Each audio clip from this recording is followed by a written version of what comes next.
Saat ini proses saga transfer Mbappe ke Real Madrid makin mendekati angka 100%. Dan dengan kepastian tersebut, sekarang tinggal gimana Real Madrid menyiapkan skenario soal posisi Mbappe akan dimainkan musim depan. Pasalnya kita tahu sendiri kan kalau pos lini serang Real Madrid sudah ada penghuni tetapnya. Nah, bila kita amati lebih dalam, rasa-rasanya pasti akan ada yang dikorbankan. Jika itu berkaitan dengan gaya main Mbappe, kasarannya kedatangan Mbappe ke Real Madrid akan menimbulkan efek domino di dalam skuad Madrid itu sendiri. Lantas efek domino seperti apa yang bakal ditimbulkan oleh sang kura-kura ninja, yang mana salah satunya itu akan berkaitan dengan Jude Bellingham?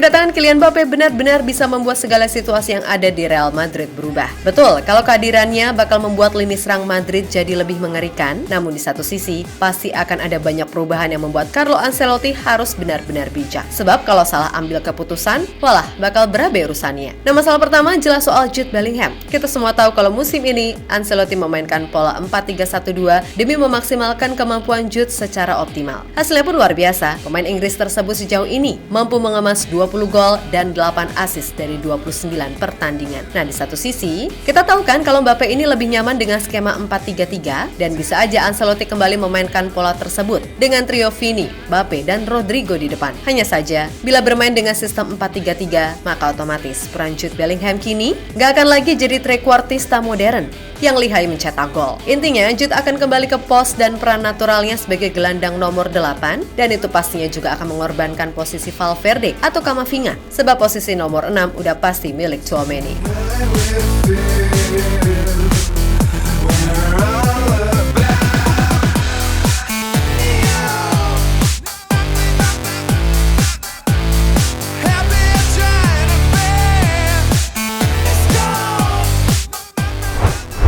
Selanjutnya adalah soal Vini dan Rodrigo. Semua sepakat kalau Vini sekarang adalah one of the best winger kiri terbaik di dunia. Meskipun di musim ini perannya bersama Rodrigo berubah dari yang semula winger murni menjadi dua ujung tombak di depan dalam skema 4-3-1-2. Sialnya Mbappe ini punya gaya main yang sama dengan Vini, yakni menyisir dari sisi kiri. Dan kita tahu betapa besarnya ego Mbappe kan? Ingat saat ia dengan lantang menyatakan ketidaksukaannya ketika dimainkan Didier Deschamps sebagai striker di timnas Prancis dan lebih suka main dari kiri. Nah, kalau Vini juga nggak mau ngalah, pada akhirnya itu akan menjadi masalah tersendiri buat Ancelotti. Belum lagi soal Rodrigo. Kalau Madrid main 4-3-3, ia masih aman karena ia pasti akan mengunci pos sayap kanan. Lah, kalau 4-3-1-2, udah pasti pos depan akan diisi Mbappe dan Vini, yang mau tak mau akan saling bergantian menyerang dari sisi kanan atau kiri.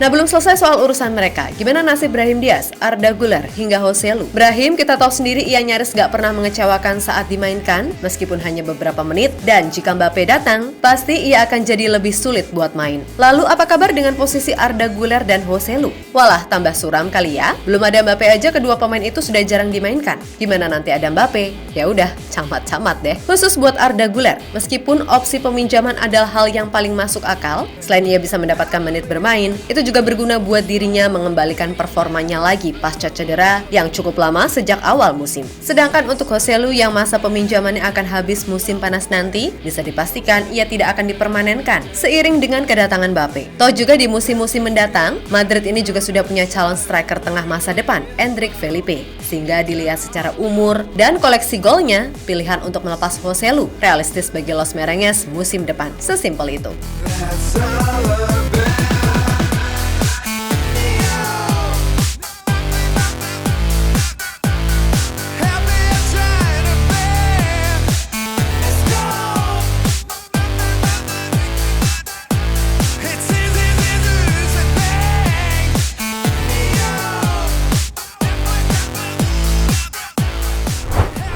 Nah, ngomongin soal Endrick Felipe, sampai lupa kan kalau dia juga akan gabung ke Madrid Juli mendatang. Masalahnya mau ditaruh di mana bocil Brazil yang satu ini? Ya kali camat juga seperti Arda Güler kan sangat disayangkan. Sebab gimana pun bakat Endrick ini tergolong luar biasa. Di satu sisi Palmeiras yang tahu situasi ini sebenarnya meminta pihak Madrid untuk menunda dulu kedatangan Endrick, paling enggak sampai akhir tahun 2024 nanti, agar ia tetap bisa menjaga match fitnessnya ketimbang hanya jadi camat di Madrid. Namun Ancelotti kabarnya juga bersikeras ingin Endrick datang di bulan Juli. Duh, nggak tahu lagi apa yang dipikirkan Don Carlo.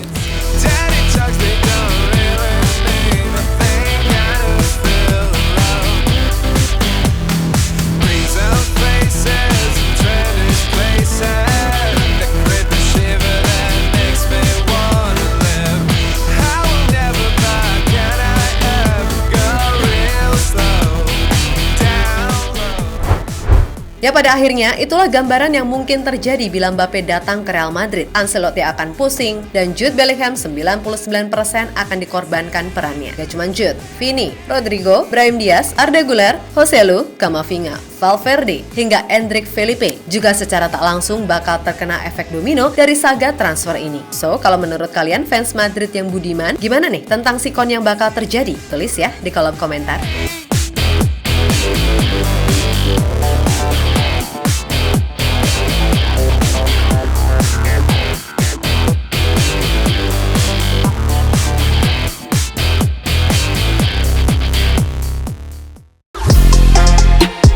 Halo, izin iklan sebentar ya guys. Jadikan ruangmu bernuansa timnas. Temukan beragam poster dinding, sepak bola dan timnas dengan desain menawan, kualitas premium dan harga yang tidak akan menguras kantong. Segera klik link Shopee di deskripsi video ini dan dukung timnas dengan sepenuh hati. Mulai dari dinding rumahmu.